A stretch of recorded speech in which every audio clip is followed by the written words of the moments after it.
Hi, I'm Larry Dignan with Constellation Insights, and we're here with Raj Sundaresan.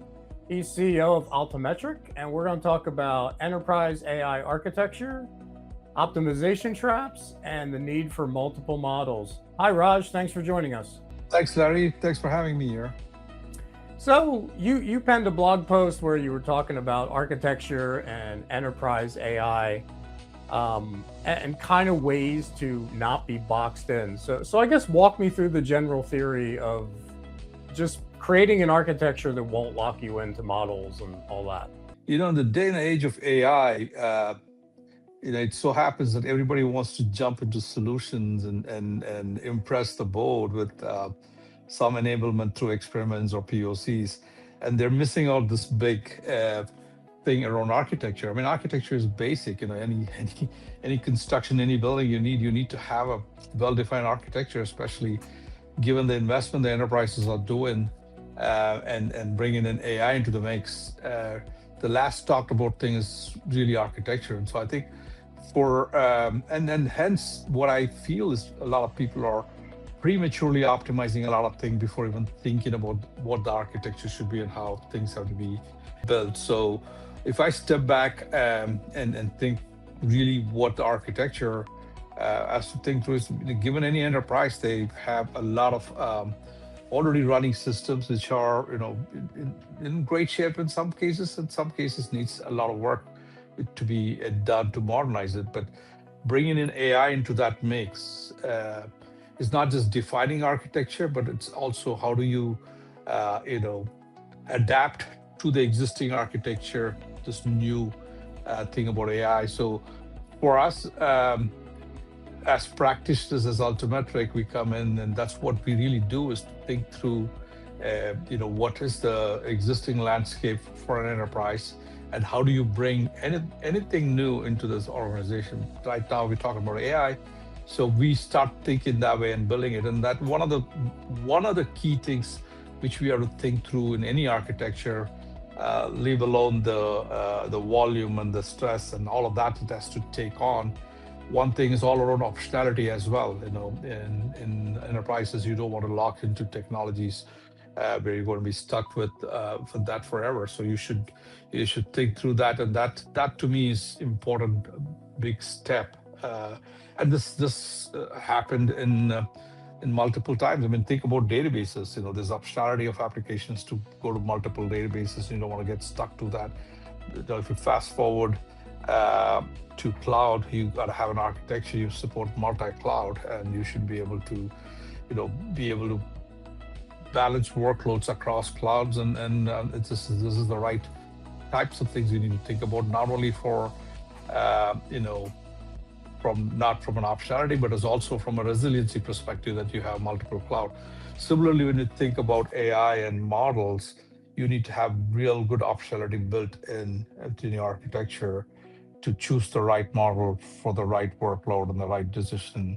And that is what I was trying to pose on, and we could talk a little bit more about in the minds of how that should be thought through, and how that kind of connects back to what a lot of these frontier models already have built in, and kind of in a walled garden versus open way of thinking your architecture. Would you say architecture has been overlooked with AI? I would. I mean, that's exactly what was making the point when I was opening, is that it's this nice and cool thing that people want to just jump in and come up with things which they want to go impress the board or the CEO with, hey, we are able to solve this. And that happens in isolation, and it's great in isolation. But if you want to bring that all together for production scale with an enterprise, that's when it breaks down. And that's where the whole thing around how do you bring in this new way of thinking from a large language model, be it context, be it orchestration, be it governance, how does that fit within your existing architecture? So holistically looking at it and stepping back, and that architecture piece today is a little bit overlooked at, and that also includes the optionality piece, was what I was mentioning about too. So walk me through what an optimization trap is. Look, the optimization trap to me is you jump in prove something and say this is the, and since it works in an area, you invest a lot more in that same area, expecting your outcomes to be really what your outcomes should be, and really driving your business drivers. That's not always the case, because at the end of the day, your input should not be a measure for, and what you invest in the input should not be a measure for what your outcomes should be. And what that is what we are seeing right now. And I would say optimization trap, or the anti-patterns, what we are seeing and this has happened in the history. We can go through multiple examples, but really pointing out on the recent occurrences, what we call it as token being the over optimization done in the input stream, right? So thinking about tokens, just increasing the number of tokens, increasing the context window is not going to get you what outcomes you need, right? So that is to me is what the industry is realizing today, and what they've termed it called token maxing. And then we have heard from Microsoft, we heard from Uber, and specifically in the coding area of the LLMs, where there have been enough examples where the engineers are given a leaderboard and to max tokens, and hoping that your outcomes are going to drive your business needs. But that doesn't happen usually, right? I mean, the amount of code you generate is not always proportional to the business implication it has. The PR as well as the lines of codes is not a measure of a business success. So to me, that's an optimization trap, and then that is leaning into a mode where the enterprises are now squeezing and thinking through on what the outcomes should be, and what types of how do you more optimize your token usage.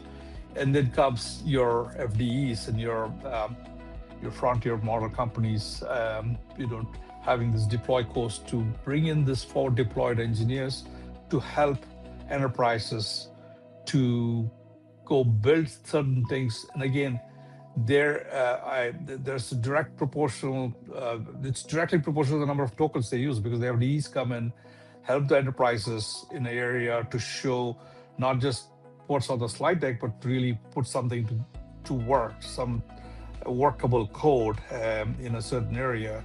And that is really coming in, optimizing for what the large language model needs, or the frontier model needs, rather than wearing the hats of what does the enterprise need from a longer term perspective.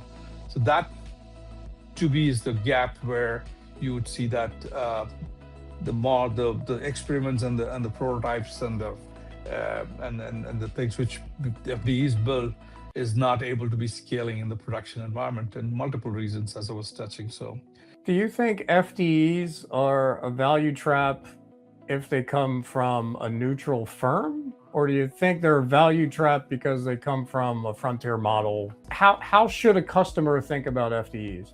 There is a role for FDEs, which these frontier labs are investing in, right? So there is a gap between strategy and scale, and that is really proving that the strategies could be roadmap and could be executed on. And that's what these FDEs from frontier labs could come in and prove quickly, that here's what the art of possible is.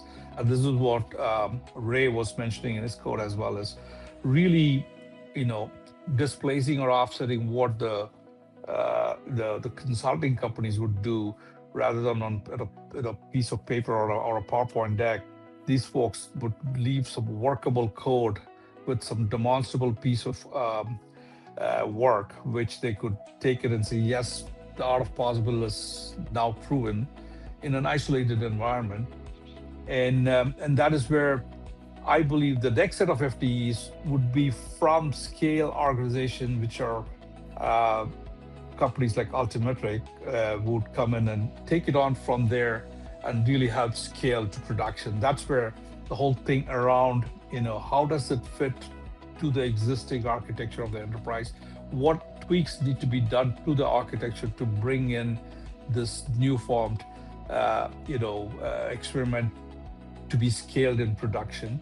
So those are the things which we would come in and help. So there's, I would say there's two types of FDs. One is from the set of the frontier labs who are, and that is where you don't want to max that frontier lab FDEs. They're there for a reason. They do that out of possible, and then and companies like ourselves will come in and help take it to the next level because we have that industry domain expertise. We have built a production grade software for our enterprises, and really, and we have built things in a brownfield environment, and we've modernized that. So we bring those expertise together to take it to the next level. Are enterprises thinking through that brownfield model? Or is it they're just chasing some new thing in a vacuum? I mean, I think we're getting there now where enterprises seem to be putting things together. But, it seems like we've had 2 years thinking we had greenfield when we didn't. No, I think that's enterprises are realizing that they cannot just have an AI office somewhere centralized thinking about AI rather than ingraining them in the entire organization, right? If you do that, you're not thinking about the brownfield, right? The AI, office just does this in isolation, and that's what fails miserably when you have to scale because you're not really thinking about the backdrop of the architecture you have within your enterprise. So I think the enterprises are realizing that now it is like the AI CIO, it's combined, the role is combined so that you think full stack now about how does this AI solution, this FD is developing would fit it in the organization. That's where the whole holistic view of the brownfield comes in. And that view is now taken, and that was a blocker for not taking it to production, was that you build it in isolation, not thinking about how does it fit within your existing architecture.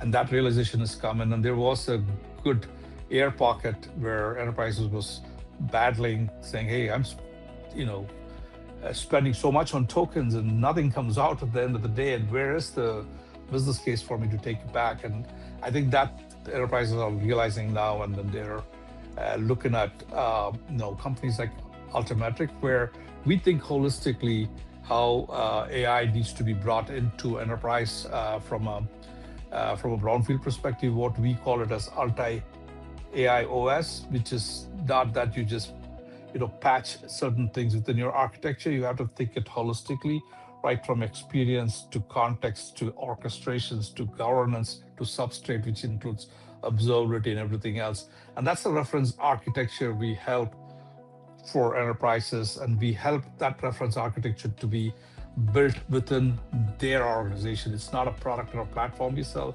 It's an architecture reference which we take it to our clients and see where there are gaps, and we fill that in and help build that so that AIs could be brought in a holistic manner. And your approach is multi-model. So what's the importance of having a mixture of models approach? Look, I think I'm overextending, I would think, from a mixture of experts, which is pretty much in the neural network machine learning, where within a model you could have an orchestration which distributes the decision to multiple experts and then brings in the outcome and says which is the right one, and that similar thing could be extended when you think about models, right? You need to have for certain workload or decisions, you want to have a certain type of or a certain large language model which you want. So I would say the mixture of models is that you should have control within your architecture where you're able to orchestrate your request based on the decision you're expecting to a frontier lab model or an open weighted model or a small language model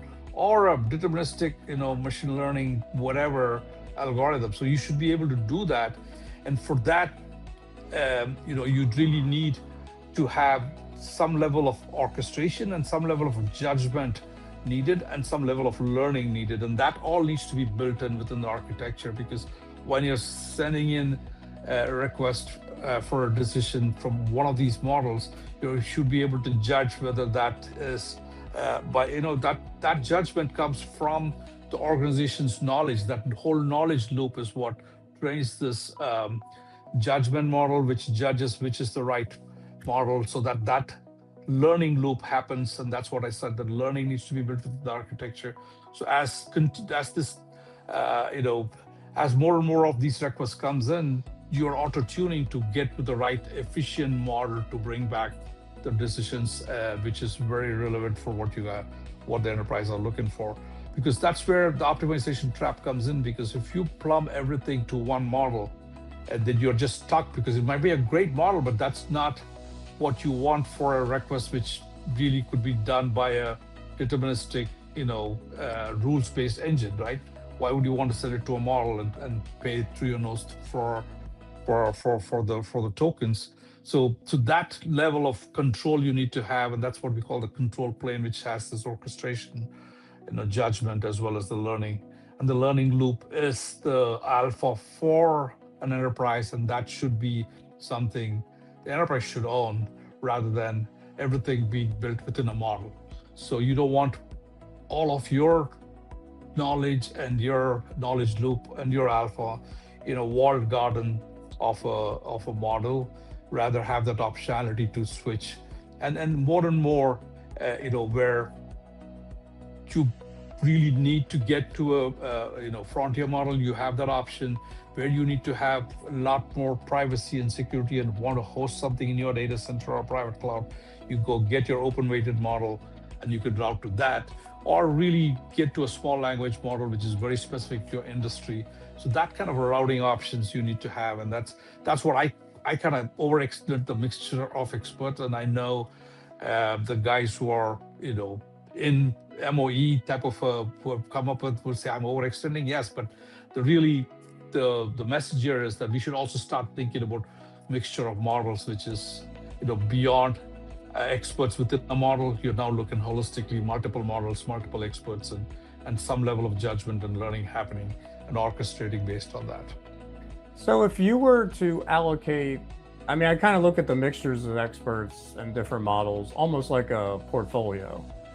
What would you, if you take an average enterprise, what should be weighted for open weight models versus frontier versus small models? I guess how should you think about that? Like, what should your portfolio look like of models?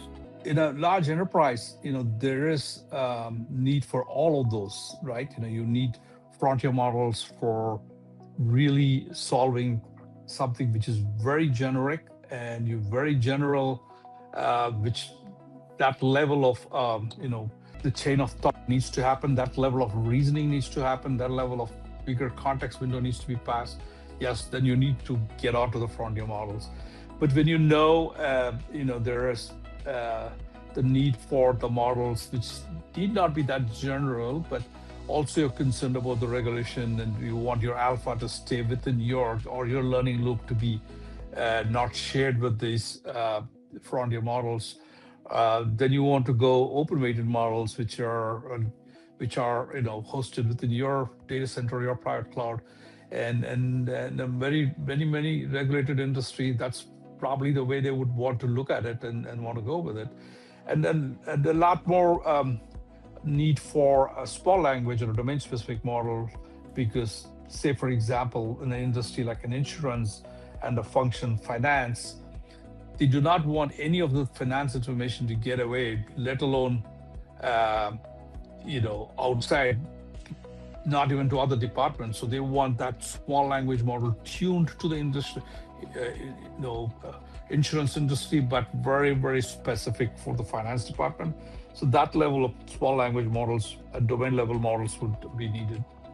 And there are multiple use cases. You don't really need large language model at all. Those are rules based or just machine learning or neural network type of thing. So you need to have that optionality. And I think I would not prescribe this. This is the portfolio of mix you should have. It's based on the need, Larry, and it could go weighted all the way to LLMs when you're starting. As you mature, things can go the other way to open weighted to small language and things. Then you get started with a frontier model, and then you start distributing your load based on what you learn and what your judgment model becomes and what you're learning based on the judgment you're making, and your orchestration happens. So I think that's how the portfolio will build out. So, what are the two primary optimization traps you see out there right now? One is token maxing, which we have seen and the industry has realized, and a lot of enterprises are talking about it. Example being Microsoft and Uber, which we're publicly talking about how this is an optimization trap for them. And based on that, now I see a trend, which I'm framing it called FDE maxing, which is a forward deployed engineers, where the frontier labs are creating companies called Deploy Codes, which are hiring FDEs and maxing those FDEs in enterprise is not going to get you production grade implementation.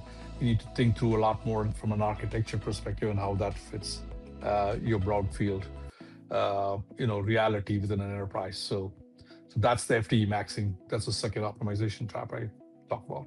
All right. Thanks for joining us, Raj. Oh, thank you. Thanks, Larry.